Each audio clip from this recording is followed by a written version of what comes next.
கர்த்தருடைய பரிசுத்த நாமத்திற்கு ஸ்தோத்திரம். இன்னைக்கு நம்ம ஏசாயா 5வது அதிகாரம் 24வது வசனத்தை தியானிக்க இருக்கிறோம். ஏசாயா 5:24 ஜெபத்தோடு இந்த செய்திக்குள்ளே கடந்து செல்லும்.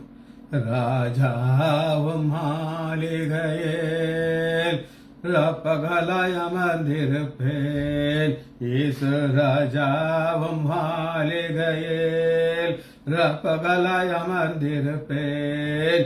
துதித்து மகிழ்ந்திருப்பேன், துயரா மறந்திருப்பேன். உம்மை துதித்து மகிழ்ந்திருப்பேன், எல்லா துயரா மறந்திருப்பேன். ஆராதனை ஆராதனை அப்பா அப்பா உங்களுக்குத்தான் ஆராதனை ஆராதனை அப்பா அப்பா உங்களுக்குத்தான். என் பலனே என் கோட்டையே ஆராதனை உமக்கே. என் பலனே என் கோட்டையே ஆராதனை உமக்கே. உறைவிடமே மறைவிடமே ஆராதனை உமக்கே. உறைவிடமே என் மறைவிடமே ஆராதனை உமக்கே. உபாரரா அப்பாரரா உகரகரா உகரகரா எங்கும் நிறைந்த யெகோவாயெல்லேகும் ஆராதனை உமக்கே. எங்கும் நிறைந்த யெகோவாயெல்லேகும் ஆராதனை உமக்கே.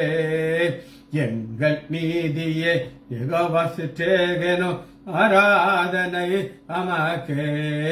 எங்கள் நீதியே யெகோவா சிற்றேகனோ ஆராதனை உமக்கே. ஆராதனை ஆராதனை அப்பா அப்பா உங்களுக்குத்தான். பரிசுத்தமாக்கம் யெகோவா மெகாதிஷ் ஆராதனை உமக்கே. பரிசுத்தமாக்கம் யெகோவா மெகாதிஷ் ஆராதனை உமக்கே. உருவாக்கும் தெய்வம் யெகோவா வசேனோ ஆராதனை உமக்கே. உருவாக்கும் தெய்வம் யெகோவா வசேனோ ஆராதனை உமக்கே. உரரரா உபரரா உபரபரா விகரபரா சீர்படுத்தாம் சீர்ஷிகரே ஆராதனை உமக்கே. சீர்படுத்தாம் சீர்ஷிகரே ஆராதனை உமக்கே.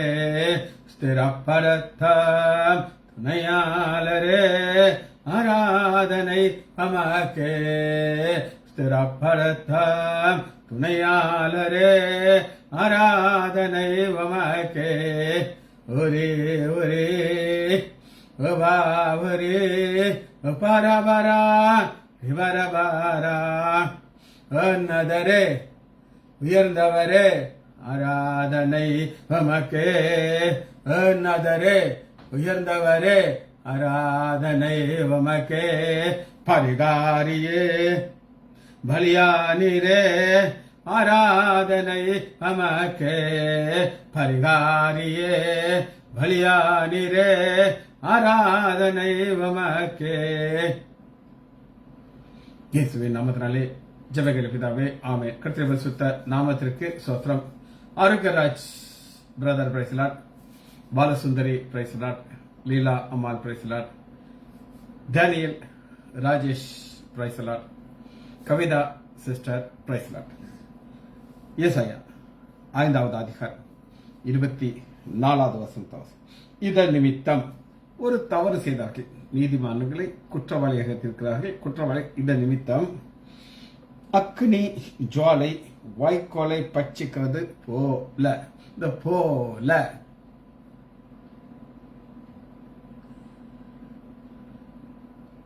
செட்டையானது நெருப்புக்கு இறையாவது போல. ஈசி அவர்களுடைய வேர் வாடி.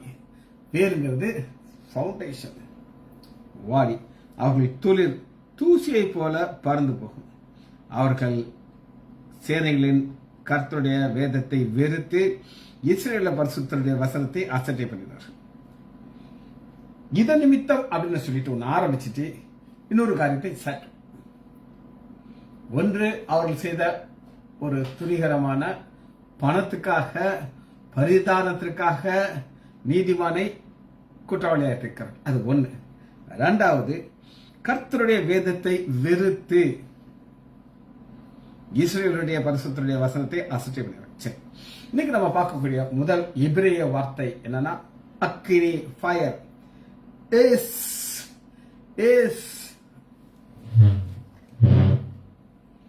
ஃபயர். இ மேல ஒரு கோடு, எஸ் மேல ஒரு கோடு. S easy. S S is right. Fire. இந்த தேவ பிரசன்னத்திற்கு இந்த வார்த்தை தான் யூஸ் ஆகுது. தேவ பிரசன்னத்திற்கு எஸ். ஆதியாகமம் 15வது அதிகாரம் ஆபிரகாமுக்கும் தேவனுக்கும் ஒரு உடன்படிக்கை நடக்கிறது. அந்த உடன்படிக்கையில என்ன நடக்குது அப்படின்னு கேட்டீங்கன்னா, ஆதியாகமம் 15வது அதிகாரம் 17வது வசனத்துல சூரியன் அஸ்தமித்து காரிருள் உண்டான பொழுது இதோ புகைகிற சூளையும் அந்த துண்டங்கள் நடுவே கடந்து போகிற அக்னி ஜுவாலை கடந்து போகுது. அவர் ஆண்டவர் உடன்படிக்கை பண்ணுகிறார். அப்ப உடன்படிக்கை தேவ பிரசன்னத்திற்கு நம்ம பார்க்கிற ஒரு காரியம் கடந்து போகிறது. சரி, இந்த ஃபயரை எப்படியும் பார்க்கலாம்னா ஒரு ஜட்ஜ்மெண்டாக பார்க்கலாம், நியாயத்தை பார்க்கலாம். என்னாகமம் 11வது அதிகாரம் முதல் வசனம். தேவ கோபம் வருது, ஜட்ஜ்மெண்ட் நடக்கிறதுக்கு பார்ப்போம். பின்பு ஜனங்கள் முறையிட்டுக் கொண்டிருந்தார்கள். அது கர்த்தருடைய செவியிலே பொல்லாப்பா இருந்தது. கர்த்தர் அதை கேட்ட பொழுது அவர்கள் கோபம் உண்டு. கர்த்தருடைய அக்கினி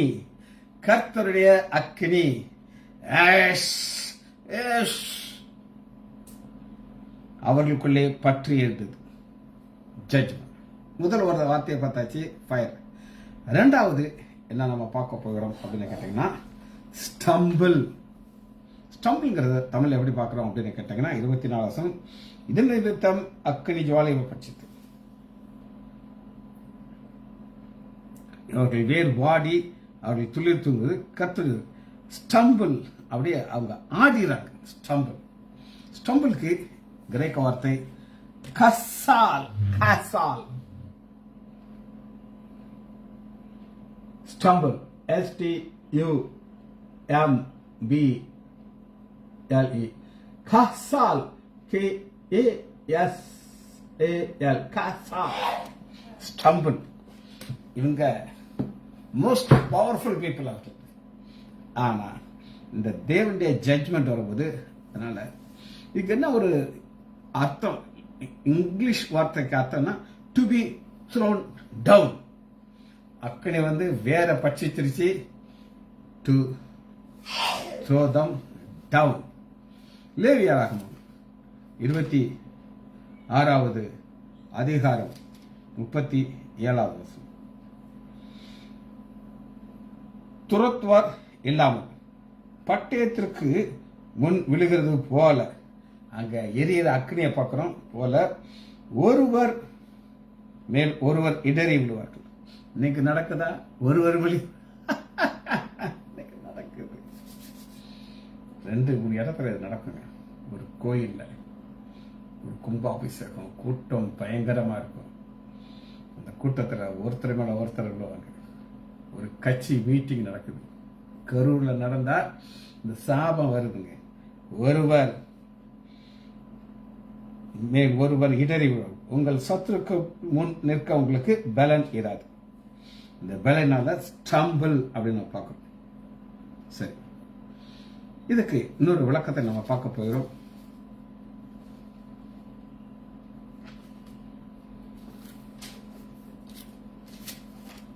எடுத்துக்கொள்ளுமா?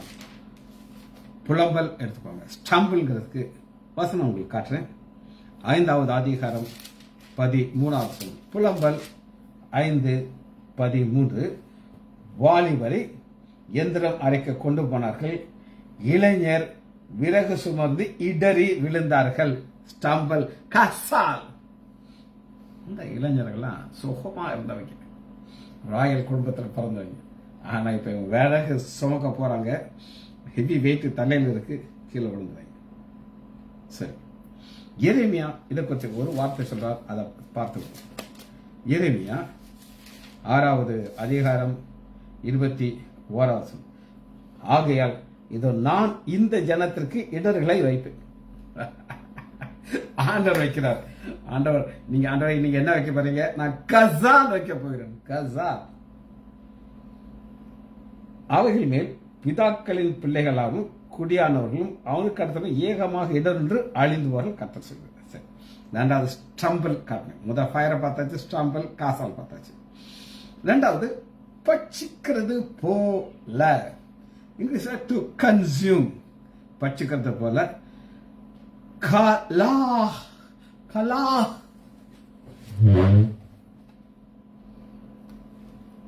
To consume. KA கா ஏ நல்லா நீட்.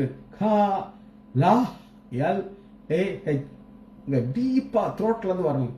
கா லா ஹெச். KA LA H. கலா.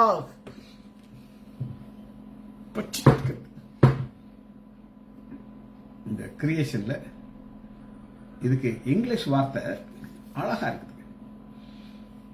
பினிஷ்ட். பட்சிக்கிறது வர நம்ம கண்களை முன்னாடி வைக்கோல பட்சிக்கிறத பார்க்குறோம். ஆனா அதனுடைய ஆங்கில அர்த்தம் வேற மாதிரி இருக்குது. பினிஷ், முடிஞ்சிருச்சு. அது முடிஞ்சிருச்சு, இது முடிஞ்சிருச்சு. இது நம்ம வேதத்தில் எங்க முதல் முறையாக இந்த கஹால் வருது அப்படின்னா ஆதியாகமம் 2வது அதிகாரம் 2வது வசனம். தேவன் தாம் செய்த தம்முடைய கிரியைகளை 7ஆம் நாளில் நிறைவேற்றி தாம் உண்டாக்கின தம்முடைய கிரியைகளை எல்லாம் முடித்த பின்பு பினிஷ். கஹால் முடிச்சிட்டார். 21வது அதிகாரம் 15 வசனம். ஆபிரகாம் ஒரு துருத்தி தண்ணியை கொடுத்துட்டு ஆகாரையும் பிள்ளையும் கிளப்பிட்டு கோ கோ கோ கோ. ஆனா துருத்தி தண்ணிக்கு என்ன நடந்துச்சு அப்படின்னு கேட்டீங்கன்னா 15 வசனம். துருத்தியில் உள்ள தண்ணீர் செலவழிந்த பின்பு பினிஷ். கஹா. எங்களுக்கு ஒரு பினிஷ்ட் ஆசீர்வாதத்தை நான் உங்களுக்கு சொல்றேன். 2-3 வாரத்துக்கு முன்பாக ஒரு சேல்ஸ் எங்க ஆலயத்தில் நடந்துச்சு. என் மனைவியுடைய பிளானிங். கல் அப்பம், கேரளா சிக்கன் கறி. 2 கல்லப்பம் ஒரு டப்பால வச்சு, சிக்கன் கறி ஒரு டப்பால வச்சு 100 ரூபாய் கொடுத்தோம். சேல்ஸ் போய் நாங்க அதுக்கப்புறம் மரியாள் கேன்டீன் வந்து ஒரு 2 கிலோ எக்ஸ்ட்ரா செஞ்சு கொண்டாந்தா. எல்லாம் கொஞ்ச நேரத்தில் ஆச்சுன்னா காலியா போச்சு, பினிஷ்ட். அடுத்து வந்தவங்களுக்கு ஒண்ணுமே கிடையாது. சரி, இதுல இன்னொரு வசனத்தை உங்களுக்கு நான் காட்டுறேன். 1 ராஜாக்கள் 17வது அதிகாரம் 14வது வசனம். கர்த்தர் தேசத்து மேல் மலையை கட்டளையிடும் நாள் மற்றும் பானையிலே மாவு கல்லாஸ் ஆவதில்லை, கஹால் ஆவதில்லை, முடியாது, காலி ஆகாது, எண்ணெயும் குறைந்து போவதில்லை. சரி, கடைசியாக ஒரு வார்த்தையை பார்த்து இதை முடிக்க போறோம். அது என்னன்னா டஸ்ட், தூசி. வசனத்தை பார்த்துட்டு அப்புறம் இந்த தூசி என்னன்னு அவங்களுக்கு காட்டுறேன். ஏசாயா 5வது அதிகாரம் 20. இது நிமித்தம் அக்கினி, ஃபயர், அஸ், ஜுவாலையை பட்சிக்கிறது போலவும் செத்தையானது நெருப்புக்கு இரையாகி எரிந்து போவது போலவும் அவர்கள் வேர் வாடி அவர்கள் துளிர் தூசியை போல் பறந்து. தூசி டஸ்ட். டஸ்டுக்கு அப்பார் அப்பார் அப்பார். டஸ்ட் ஏ மேல ஒரு கோடு, PAR, அப்பார் அப்பார், தூசி. வேதத்துல தூசி எங்க வரணும் உங்க எல்லாருக்கும் தெரியும். ஆதாம ஆண்டவர் மண்ணினாலே உண்டாக்குறார். தமிழ் பைபிள் இருக்கு, இங்கிலீஷ் தூசி அப்பார், மண்ணிலிருந்து எடுக்கப்பட்டதுனால. 3வது அதிகாரம் 19வது வசனம் எங்கதான் போகணும் அப்படின்னு நீங்க கேட்டீங்கன்னா 3வது அதிகாரம் 19வது வசனம் 3:19 நீ பூமியிலிருந்து எடுக்கப்பட்டபடியால் நீ பூமிக்கு திரும்ப மட்டும். இதுக்கு ஊடால பாவம் உள்ள பிரவேசிச்சு. ஆண்டவர் ஆதாம தனது சாயலை உண்டாக்குனார். சாயல் என்னதுங்க? அவருக்கு அழிவு கிடையாது. ஆதாம உண்டாக்கும் போது அழிவு இல்லாத ஒரு மனிதனாக உண்டாக்குனார். தன் சாயல் ரூபத்தை கொடுத்தார். பாவம் உட்பிரவேசித்த பிறகு அவர் ஒரு வார்த்தையை சொல்லுகிறார். அது என்ன அப்படின்னு கேட்டீங்கன்னா 22வது வசனம். ஆதியாகமம் 3:22 பின்பு தேவனாகிய கர்த்தர் இதோ மனுஷன் சரியா நன்மை தீமை அறியத்தக்கதாக நம்மில் ஒருவரை போல் ஆனான். தேவன் செய்ய வேண்டியதை இவனுடைய வந்துருச்சு. இப்பொழுதும் அவன் தன் கையை நீட்டி ஜீவவருஷத்தின் கனியை பறித்து புசித்து என்றென்றைக்கும் பாவியாக உயிரோடு பாவியாக அவன் எங்க பண்ணும் திரும்ப பண்ண கூடாது. அப்ப தேவன் தன்னுடைய பிளானை மாத்திட்டார். இந்த டஸ்டுக்கு இன்னொரு வசனத்தை நம்ம பார்ப்போம். நீதிமொழிகள் 8வது அதிகாரம். இது கிரியேஷன் சம்பந்தப்பட்டது. இங்க நம்முடைய ஆண்டவராகிய இயேசு கிறிஸ்துவ கிரியேஷன்ல பார்க்கிறோம். 8:26 அவர் பூமியையும் அதன் வெளியிலையும் பூமியில் உள்ள மண்ணின் திரள்களை உண்டாகும். மண்ணின் திரள் தமிழ்ல இங்கிலீஷ் டஸ்ட்.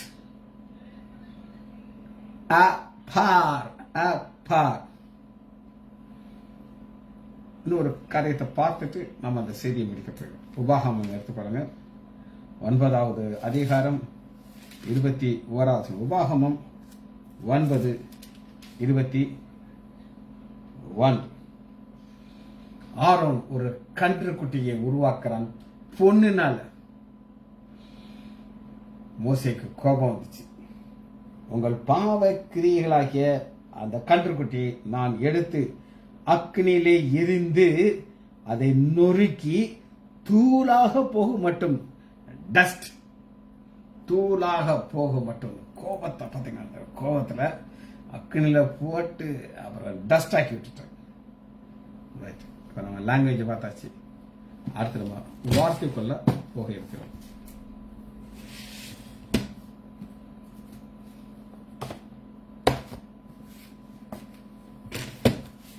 ஏசாயா 5வது அதிகாரம் 23வது வசனம். இதன் நிமித்தம்ங்கிறது எது நிமித்தம் அப்படின்னா பரிதானம். பரிதானம்ங்கிறது என்ன செய்யுதுன்னா குற்றவாளியை நீதிமான்களாக மாற்றுகிறது. இந்த குற்றவாளிகளை நீதிமான்களாக ஆக்குறது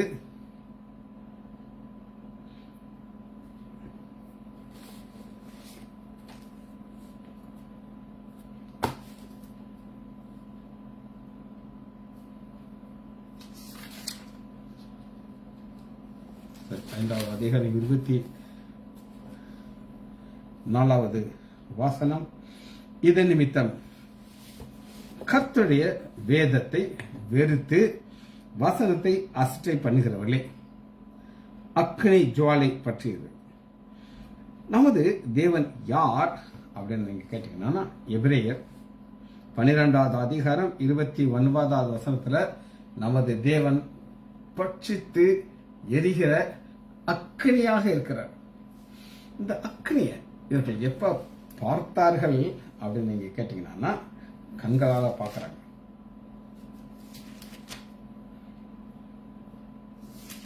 யாத்ராகமம்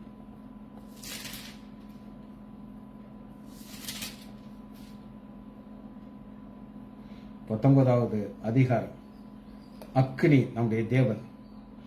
18 கர்த்தர் சீனாய் மலையின் மேல் அக்னியில் இறங்கினபடியினாலே அது முழுவதும் புகைக்கலை. அக்னியில் இறங்கினபடினானே அவர் இறங்கும் பொழுது ஃபுல்லா அக்னியா இருக்கு. அந்த அக்னிக்குள்ள வர்றதுக்கு 2 பேருக்கு ஆண்டவர் பெர்மிஷன் கொடுக்கிறார். என்ன சொல்லுகிறார் அப்படின்னு கேட்டீங்கன்னா,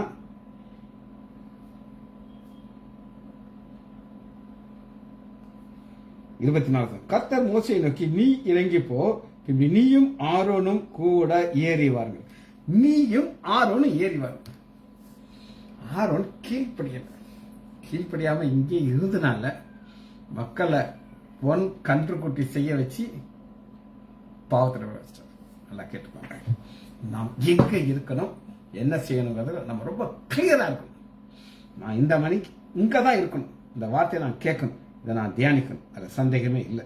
சரி, அவனுடைய கோபம் ஒரு கூட்டத்தார் மேல இறங்கிறது. அது யார் அப்படின்னு நான் உங்களுக்கு காட்டுறேன். ஏசாயா 47 கோபம் 13. 47:13. உன் திரளான யோசனைகளினாலும் நீ இழைத்து போன.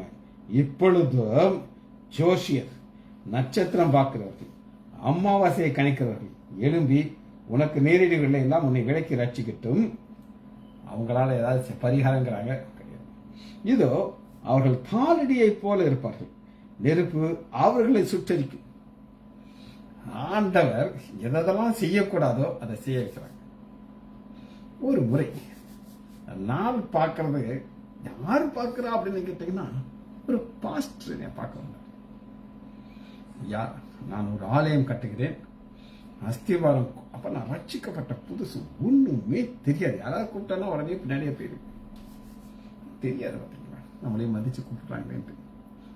அவர் சொல்றாரு, சார் நீங்க ஓபியில பிஸியா இருக்கீங்க, நீங்க ஒரு 11 மணிக்கு பிறகு நீங்க வாங்க அப்படின்னாரு. அன்னைக்கு எங்க ஹாஸ்பிட்டல்ல ஒரு ஸ்டாஃபுக்கு, அப்ப எங்க மண்டபம் இருந்துச்சு, கல்யாணம் முகூர்த்தம் 11 மணிக்கு பிறகு. என் தம்பி கரெக்டா பிடிச்சுக்கிட்டான்.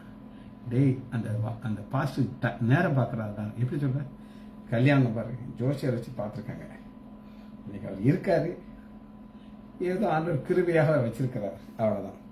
இதோ அவர்கள் தாளடியை போல இருப்பார்கள், நெருப்பு அவர்களை சுட்டரிக்கும். அவர்கள் தங்கள் பிராணனை அக்னி ஜுவாலிருந்து விடுவிப்பது. அது குளிர் காயதற்காக தணல் அல்ல, எதிரே உட்கார்ந்து அனுப்பணும். அந்த உட்காந்து பேருந்தெல்லாம் குளிர, அந்த அடுப்புல எரிச்சியே போடும். யாத்ராகம் 14வது அதிகாரம் 17வது. யாத்ராகம் 15:17 ஒரு ஜெய பாடல் மோசே பாடுறார். என்ன சொல்லி பாடுகிறார் அப்படின்னு கேட்டீங்கன்னா, 17வது வசனம், நீர் அவர்களை கொண்டு போய் கர்த்தராகிய தேவரீர் வாசம் பண்ணுகிற நியமித்த ஸ்தலத்திற்கு உம்முடைய கரங்கள் அதை ஸ்தாபிக்கட்டும். இது ஒரு ஆசீர்வாதம். இது ஆசீர்வாதம். யோபேல் 2வது அதிகாரம் 15வது வசனத்தை பார்ப்போம். அவனுடைய கோபம் எப்படி வருது. யோபேல் 2வது அதிகாரம் 5வது வசனம், பக்கம் 1061. 2:5. அவைகள் ஓடுகிற ரதத்தை இறைச்சலை போட்டு சித்தைகளை எரிக்கிற அக்னி ஜுவாலின் இறைச்சல். அந்த அக்னி ஜுவாலைக்கு ஒரு சவுண்ட் இருக்குங்க, சவுண்ட் இருக்கு. அது எரியும் போது நம்மளால கிட்ட நிக்க முடியாது. அதனுடைய சவுண்ட் இப்படிதான் இருக்கும். யோவேல் 2வது அதிகாரம் நம்ம அக்னியை பார்த்து கொண்டிருக்கோம். அக்னி ஜோசியக்காரங்களாம் நான் பட்சி போட்டுச்சு. இப்ப அதற்கு முன்பாக ஜனங்கள் நடுங்குவார்கள், எல்லாருடைய முகமும் கருகி போயிடும். அக்கடி வந்தா இதான் நடக்கும். சரி, ஒரு ஆசீர்வாதமான ஜெபத்தை நான் உங்களுக்கு காட்ட போயிருந்தேன். அது ஆசீர்வாதமான ஜெபம்.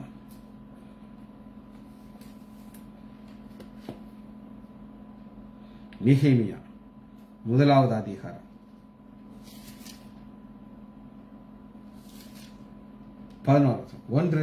11 பக்கம் 604. ஆசீர்வாதம் ஜெபம்.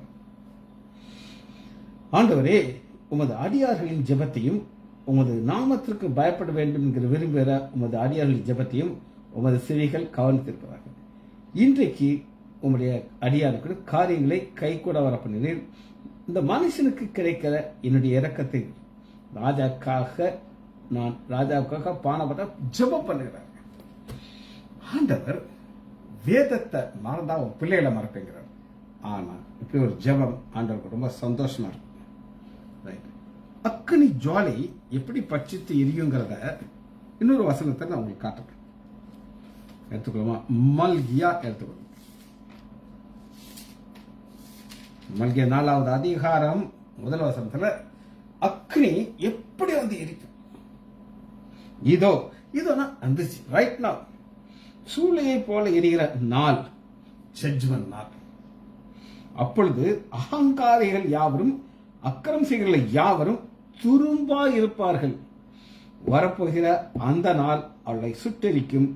அது அவர்களை வேரையும் கொப்பையும் வைக்கும். வேறு கொப்பு, இந்த வேரைத்தான் ஏசாயால நம்ம பார்க்கிறோம். 24வது வசனத்துல அவர்கள் வேர் வாடுது, அக்னி வந்து எரிச்சுது. அந்த கண்டினியூட்டி நீங்க பார்க்கும்போது தான் தெரியும். புதிய ஏற்பாட்டில் வரும்போது இந்த அக்னியை குறித்து ஒரு அருமையான ஒரு வசனத்தை நம்ம பார்க்கிறோம். அது நீங்க செய்யற ஊழியத்தை வச்சிருக்குது.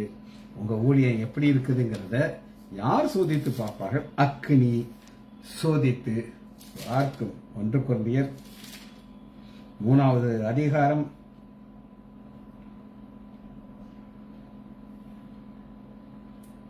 13வது.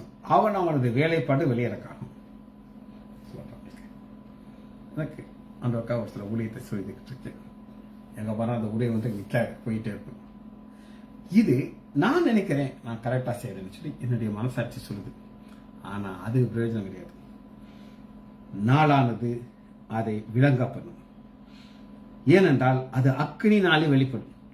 அவனுடைய வெளிப்பாடு எத்தன்மை என்று அக்னி பரிசோதிக்கும். உங்க ஊழியம் ஆண்டோடைய பார்வைக்கு கரெக்டா இருந்தானா நீங்க கூலியை பெறுவீர்கள்.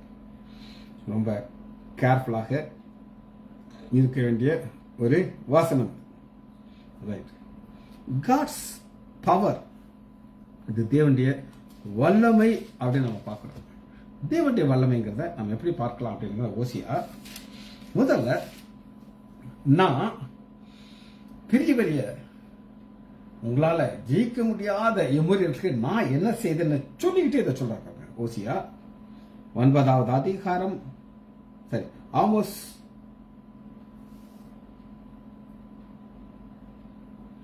2:9. ஆமோஸ் 2:9. பக்கம் 10864. நானோ கேதுரு மரங்களைப் போல உயரமும் கர்வாலி மரங்களைப் போல் இருந்த வைரமமாயிருந்த எமோரியனை உங்களுக்கு முன்பாக அழித்தேன். உயரமாயிருந்த அவனுடைய கனியும் தாளிருந்து வெளியே அழித்து போட்டு, நீங்கள் எமோரிய தேசத்தை கற்றுக்கொள்ளும்படி உங்களுக்காக நான் எகிப்து தேசத்தை வர பண்ணி 40 நாள் செஞ்ச உங்களை நடத்தி வந்தேன். 40 நாள்ல நீங்க வேதத்தை வாசிக்கணும், கேட்கணும். இல்லைன்னா வேஸ்ட். இதுதான் காட்ஸ் பவர் அப்படின்னு சொல்றேன். காஸ்டவே அது அப்படியே உங்களை விட்டு தூக்கிட்டு போயிடும். அது எப்படி நீங்க பார்க்கலாம்னா 1 சாமுவேல் எடுத்துக்கொள்ளுங்கள். 1 சாமுவேல் 15வது அதிகாரம் 22வது. 1 சாமுவேல் 15:22. அதற்கு சாமுவேல் கர்த்தருடைய சத்தத்திற்கு கீழ்ப்படியதை பார்க்கலாம். சர்வங்க தகன பலிகள், நீ நிறைய பலி செலுத்துறப்பா, இதெல்லாம் தேவையில்லை, நீ கீழ்ப்படி, அது மட்டும் போதுங்கிற. கீழ்ப்படி இல்லைன்னா ஆண்டவர் என்ன செய்வாருங்கிறத மட்டும் நம்ம பார்த்து இந்த செய்தியை முடிக்க போகிறோம். ஏசாயா 30வது அதிகாரம் 12வது 30:12. நீங்கள் இந்த வார்த்தையை வெறுத்து இடும்பன் தாறுமாறு செய்வது நம்பி அதை சார்ந்து கொள்ளபடினாலே இதெல்லாம் உங்க மேல வந்து அழிந்து போயிடும். ஜபிச்சு படிப்போமா? மகா இரக்கம் கிருபையுள்ள பிதாவே, உம்மை துதிக்கிறோம் ஐயா. நீ நல்லவரையா, இரக்கமுள்ளவரையா, ஆசீர்வதிக்கிறீரையா. இந்த வசனத்தில் கிடைக்கிற சாபத்திலிருந்து எங்களை நீர் ஆசீர்வதித்து, எங்கள் ஊழியத்தை நீர் ஆசீர்வதித்து வழி நடத்துவதற்காக நன்றி ராஜா. பிள்ளைகள் ஒவ்வொருவரையும் என் ஆண்டவராகிய இயேசு கிறிஸ்துவின் நாமத்தினாலே ஆசீர்வதிக்கிறேன். இயேசுவின் நாமத்தினால் ஜெபங்கள் பிதாவே. ஆமேன், ஆமேன், ஆமேன்.